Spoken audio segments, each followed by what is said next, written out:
Hey guys, and welcome back. This is my third video for you guys, so I hope that you're really enjoying them by now. Today's video is all going to be about the Noisettes. Now, the Noisettes were a group who formed in 2003, and they had a big breakthrough in 2009 with an album called Wild Young Hearts. Now, the Noisettes kind of theme, kind of style is kind of how it's basically kind of 60s, 70s, 50s kind of retro, but given a new modern twist, and sometimes with a dance element too as well. It's very, very unique, and if you check out Don't Upset the Rhythm, that gives you a very, very good example. But today I'm going to be talking about their brand new album, which is called Contact. Now, Contact is right here. Look at that shiny screen, look at that lovely CD, there you go. And it is their third album. Now, I wasn't really knowing what to expect from this because I bought Wild Young Hearts and I love the singles. They had one very impressive single which was a big theme for me a few years ago, which was Never Forget You. It's a very laid back kind of 60s track that starts off with a bit of a guitar, and the lead singer, who I cannot pronounce her name for the life of Christ because it's an African name, even though she's completely English. It's Shigara or something, but the lead singer, she has a fantastically wonderful, soft, rich vocal tone that fits very, very well with that kind of time period of music. That for me was a huge standout track. The album Wild Young Hearts, though, is definitely not a terrible album by any means, and it is good. It does have some very, very good highlights. But the album just doesn't really gel together very well, and you kind of lose interest because once you've gone past the main big singles which they released, the rest of the album does take a little while to get through, so you don't particularly remember anything from the album apart from the main hit singles, which isn't a bad thing, and it definitely isn't like the worst album or anything like that. It's definitely a good kind of introduction to them, but you don't remember very little apart from the main tracks. So when I bought Contact, I kind of bought it mainly because I was bored, and I was looking around and I couldn't find anything else that I liked the look of, and then I suddenly saw it on the shelf and I thought, wow, I'm definitely going to get it, give it another try. I'm so pleased that I did, because I tell you, this is such a huge leap for them in terms of what the last album was. All of the tracks are quite more than memorable. The start of track is actually not one of the strongest on the album. It's called That Girl. Again, it's got that similar sort of style to Never Forget You, but a bit more upbeat. The really, really fantastically standout tracks that there are on there are just too many to mention. And the whole album just comes together really, really competently. It is a very, very, very different sounding album. It's a little bit more dancier than the previous one, although they do have some nice slow numbers on there as well. The two tracks in my mind that stick out the most are I Want You Back, which is nothing to do with the Jackson 5 Michael Jackson song at all.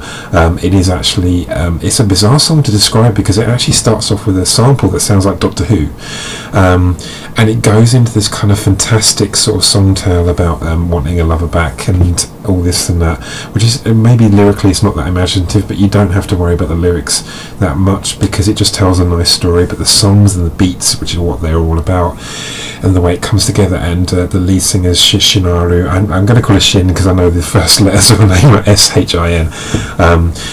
She has a great voice that just holds everything together, so it comes across really, really well. But there is another really standout track which is actually so adorable and so sweet and so well written as well, and the track is called Ragtop Car. It's a very simple laid back track. It starts off with a bit of a banjo playing in the background, and it's simply about two lovers being in a car talking about the time they're having together and how they want to keep on with the happiness, and her voice just shines like you wouldn't believe, and it feels different from the beginning of the album because it starts off quite dancey. Then the last few tracks, which aren't always the strongest on the album, one of them is Star on Contact, kind of slow things down a bit but keep it in that same kind of retro kind of light dancey vein and take you to a kind of slow but nice little climax. Overall, this album is just so much more impressive than the previous one, and I was really, really, really shocked about that because you often see with artists, as I said, as I was talking to a friend about this earlier on, you often see artists, they have a big breakthrough album, then they spend about 2 or 3 albums trying to get back to that kind of success or build on that success that they had with that album, and they don't always cut it. I mean, if you look at people, like I said, like Taylor Swift, and stuff like that, and and other artists as well. They often tend to just simply go along and then produce albums that are in the same vein and have very repetitive tracks that could pretty much all be the same if you just closed your eyes and didn't really pay attention to the lyrics. Not trying to be bad about Taylor Swift in particular, because she is pretty good, but that's just the kind of example that you kind of sort of set. And I did kind of feel that when I picked it up, because there hasn't been a big push behind this album, I'll be honest. I don't think it's going to do as well as the previous one, because there doesn't seem to be much advertising for it, which is an absolute shame, because I really think that this is probably one of their best material so far. So it is a bit disappointing to see that, but on the upside of it, if you pick it up or if you get it, you'll feel that you've got a real bargain and something that not everybody's listened to. So I do thoroughly recommend it. If you can find a HMV that is still operating near you, please go up and pick it. As if you're in America, you may want to go to Best Buy or Walmart if it is possible to get it in there. If not, there are other places that you can order it from, but apart from anywhere but Amazon. So please make sure that you pick it up, because I just think it is such a wonderful investment. And I think if you like sort of, people don't know what to class them, they say they're indie, they say they're this.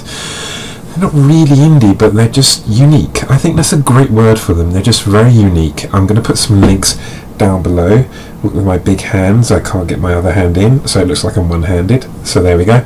They're my big hands. I'm going to put a link in down below for them, so please make sure that you check them out. And I'm going to put other links in as well for my Facebook and also for my Twitter feed if you want to keep up to date with all the reviews that I'm doing for you guys.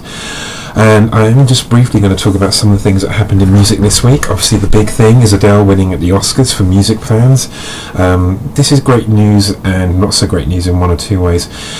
I have to be honest, the song Skyfall is a bit boring, if I'm really honest, but who cares, because it's Adele and she's fantastic and she's so lovely and her voice is fantastic and she's had such huge success that I think we can allow this one little blip. But she did deserve to win on the night. It was probably the best song, because there aren't that many good songs in films anymore, shamefully. So without a doubt, congratulations to Adele. I did just want to briefly talk about the Brit Awards. I know I mentioned it in the last video as well, but I didn't go into it, and I was going to say that I was genuinely shocked to see when I went through the awards lists and everything like that. I love Ben Howard. I thought he really deserved to win Best Breakthrough Artist, but he did not deserve to win Best British Male. I was absolutely shocked that Ed Sheeran, who's written songs as A-Team, Small Bump, stuff like that, who's breaking through in America at the moment, I was really disappointed that he did not win. He was in the category as well. He got beaten by Ben Howard, and I do think it was a bit of a vendetta against Ed, because Ed's been very vocal about the Britannia Music Society and what we call the Brit School. Now the Brit School is a famous school over here which has seen the likes and actually helped people like Adele and Leona Lewis and Ellie Goulding, Jessie J, other people like that, big names that are also making it big across the other side of the pond. And he has been very, very vocal about, in his songs, saying that you don't need to go to the Brit School in order to be successful, which they may have seen as a bit of a backstab to them, I suppose. But if that's the case, then that's kind of petty, because I do feel that he did produce the best album this year by a British male, or by any person this year. I know Emily Sandé was the big thing this year, and I love Emily as well. I think she's a great singer-songwriter. I do think Ed just kind of clipped it for me. Although I didn't expect him to win the Best British Album, I did expect him to win the Best British Male. He came away from nothing from the whole night, and I think he really generally got robbed. So I was really disappointed with that. If you agree with me, if you don't agree with me, please let me know. I will be putting in a link in for Ben Howard, and I'll also be putting a link in for Ed Sheeran as well, if I've got enough room in the bottom as well. I will promising to be doing Van Shee at some point soon. I keep promising to do it now and again, because I'm also looking to do an album that I don't like at times, because I've done 3 albums that I do like, so I've got to do an album that I don't like. I'm not doing a Britney Spears album by any means of any imagination, so you can go get that request out of your head. But I will be covering some other stuff that I don't like, to give, to kind of make it sort of not so predictable each time. So, but I do thoroughly recommend this week's album, which is the Noisettes. Contact, please check it out. It's been fabulous with all you guys viewing and seeing the videos. I know it's a slow thing to get started, and there's only been a few so far, but please, please subscribe as well. Make sure that you click the subscribe box as well. I will be doing them as regular as I can. Any feedback, any comments, please hit my Twitter and my Facebook as well, and I will see you guys again soon. Bye.